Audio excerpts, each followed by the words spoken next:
Who's your emergency contact? Who we should notify in the case of death? Welcome to the USP, where I spent the last 2+ decades of my life. You know, I came to America in '84, and in 1987, we landed up here in Midville, Utah. But in '87, my family moved out to Modesto, California. But in '93, we moved back to Utah. And within a year of me moving back to Utah, I got locked up. My first time getting locked up was December 26, 1994. I was at the house, sleeping, and I get a knock on my window. And so I go to the window, I open up the window, and it's one of my homeboy. He's half Japanese, half white. Tony McDonough, I think that's his name. He tells, I bring him in the room. He climbs through my window. I was like, "What's up? What's going on?" He's like, "Hey man, can we get some of your straps?" I was like, "What are you talking about?" He's like, "Can we use the AR?" At that time I had an AR-15 and AK-47. The AR-15 was a military issue firearm. How we came about that was one of the homies did a burglary and came up on these straps. But when I got arrested for it later on, they thought that I had some type of connections with the military or some type of resources where I'm getting these firearms from. But I didn't have any connections. I was just a kid, right? So I tell the homie, "Nah, you can't borrow my strap, but I'll go with you." I said, "What happened?" He said, "Some Mexicans out in Magna had just ran over one of the homies, dude named Fecky. The Puas is I grew up with them, and Fecky's the homie." So I loaded up my stuff in one of them hug pillows, those long pillows, jumped out my window, ran down the street, and jumped in the van. On our way to the spot, we could see that when we were about 2 blocks away from where we were supposed to be at, we could see that the police was already there. They had lights and all that stuff going on. So I tell the homie, "Hey, let me jump out, let me dump this in the snow." He's like, "Oh no, they're not gonna pull us over." I said, "Man, just let me throw this shit in the snow real quick."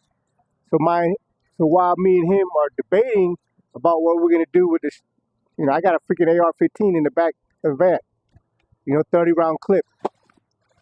So while me and him were debating about it, police swoop up on us, surround the van, pull us all out, find a gun, and that's my first time getting locked up. So while I'm locked up, the homies out here, they get into a war. At this time, the people we were beefing with was the Vietnamese. They call themselves VF, Vietnamese family. I don't know their history or anything like that, but from what I gathered, was that they were a branch out of Orange County, California, or that some of them had came down from out of Orange County, California. And there was a particular dude by the name of Hugh Van Lee. Before this, I ran into Vietnamese, but I didn't know that the Vietnamese gangbang or anything like that. But Hugh Van Lee, in the summer of '95, just got released out of Decker Lake. Decker Lake out here in Utah is a juvenile prison. Now, depending on who you ask and depending on who you heard the story from, he was either in the juvenile system for a home invasion or for body. Because, when you meet people and they're sharing their stories with you, with each retelling of the story gets broader, more crazy, more elaborate, and so on and so forth. But I'm not here to discuss what he did or what happened to him, how he ended up in Decker Lake, because I don't know. And as you know, I don't make a habit of speaking on things that I don't know. So the story that I'm sharing with you today is my experience personally running into him. So there's this guy, everybody in the Asian community knows his name. Everywhere I go, I hear it. Hugh Van Lee, Hugh Van Lee. And from everything that I hear, from everything that, that's being talked about on the streets, this dude's notorious. Well, at that time, they were beefing with the other Asian gang that we end up not getting along with later on. But the other Asian gang is Laos and Cambodian. So my hood, TOP, is made up of Laos and Cambodian. But a lot of the dudes on the other side, the other Asian gang, a lot of them are related to some of my homeboys. So the summer '95, they're beefing with the Vietnamese. And the Vietnamese is tearing a hole in their ass, right? Like whatever confrontation they've been getting into, the Vietnamese, for the most part, is getting the upper hand on them. So they come to the homie, which is one of their cousins, my homie, and they come and say, hey man, back us up against these dudes, right? So the homie coming to me and like, man, what's up, man? These guys are having problems with these Vietnamese, and they want us to back their play. For me at that time, I didn't like them. I didn't have any respect for them. I knew a lot of them growing up, and they weren't up to standards. That's my personal opinion, right? So I tell the homie, I was like, nah, I don't want to get involved in that shit. Let them deal with it. They want to fucking run around like they're hard. They want to run around woofing all this shit. Let them handle it. Well, a few weeks go by, the homie comes to me and say, hey man, we're in it. I'm like, what do you mean? He's like, it's not a gang thing anymore. It's racial. So now it went from those guys gangbanging, the Cambodian and Laos gang against the Vietnamese, to it being the Vietnamese against the Laos and Cambodian. Because I think they had an incident where a couple of the Vietnamese dudes rolled up on an older Laos couple and beat them down.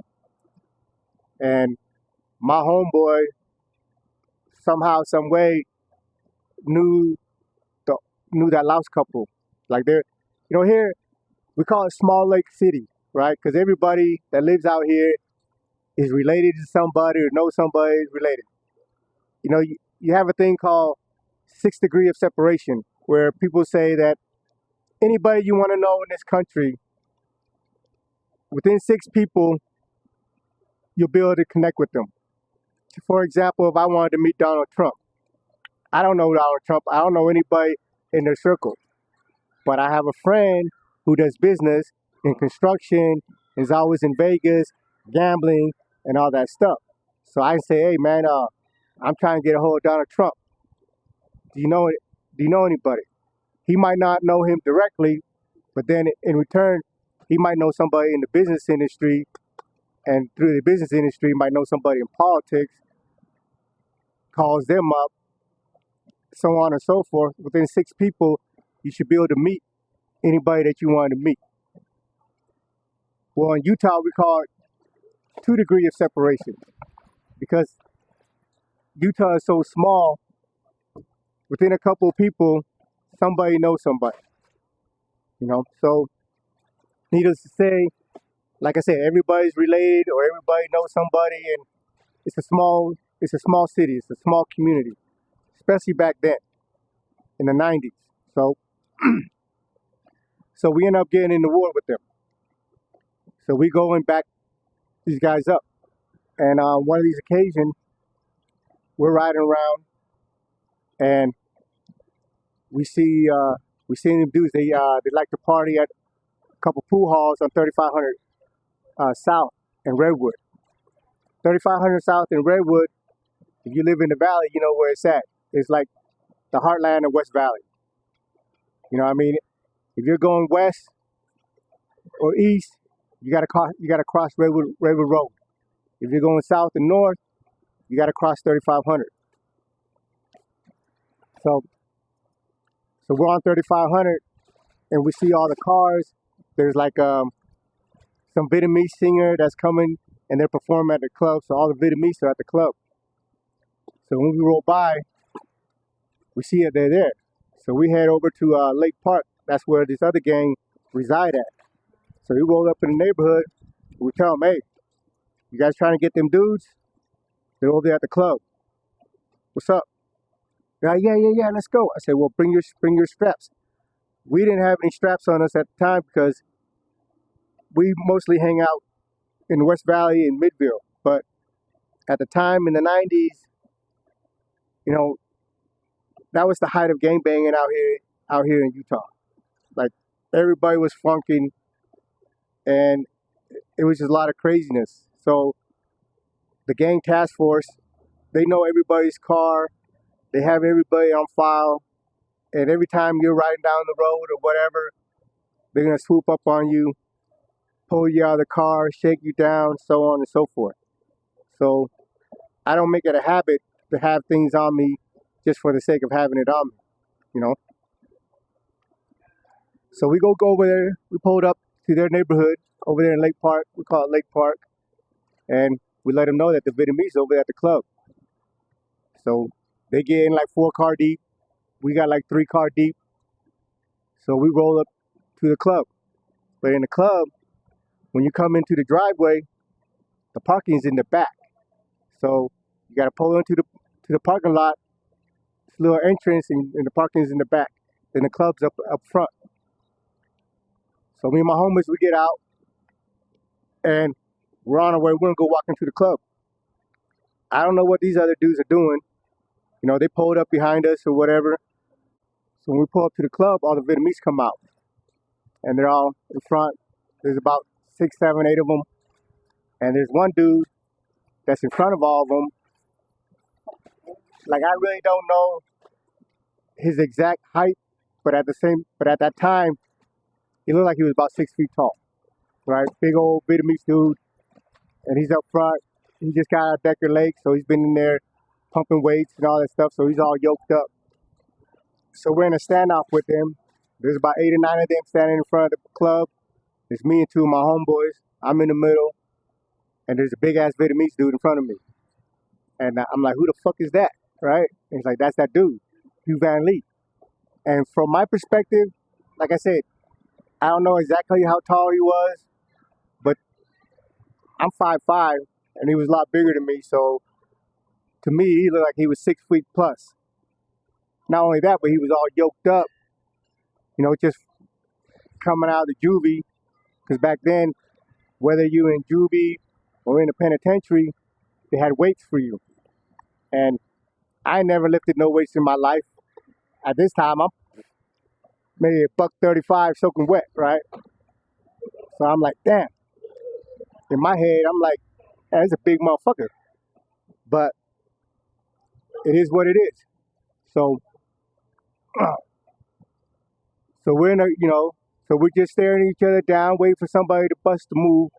And my homeboy looks at me and he's like, what's up?